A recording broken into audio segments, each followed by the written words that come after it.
Hey there, everyone. Aaron Spalsbury here at 3X Logic again. Today, we're going to be going over a quick little video about how to do a quick export on the system here. So you can see that I have launched into my VIGIL client. I've actually got a camera that is being displayed here live. But what I want to do is steer your attention over here to the left side of the screen. You'll notice there is an icon labeled Quick Export. I'm going to go ahead and double click on this, and this will open up the Quick Export screen. Now, we do have a lot of options in here. And in fact, I can come in and I can select whatever day or time that I want, just simply put what amount of video or am I looking to export off of the system here. But we do have a few other options as well. For instance, I can export this through my local laptop. That's where I am here on the client. And obviously, if I hit the browse button, this is going to give me lots and lots of options that I have here on my computer.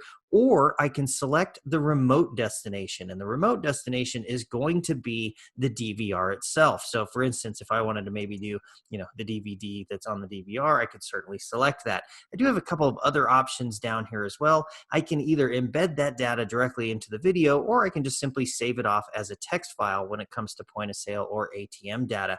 We also have a few more options under the advanced button.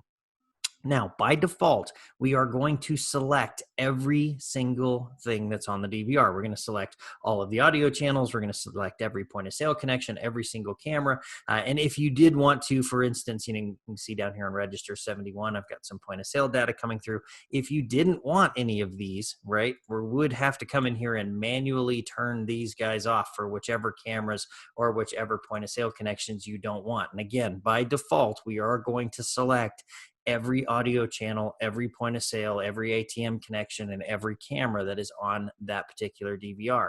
And of course, you want to go back to the old way, just come in here and hit basic. That'll just shrink this guy down, send you back to your defaults. Once you have all of this information plugged in there, just go ahead and hit start export. And that, of course, would begin this process.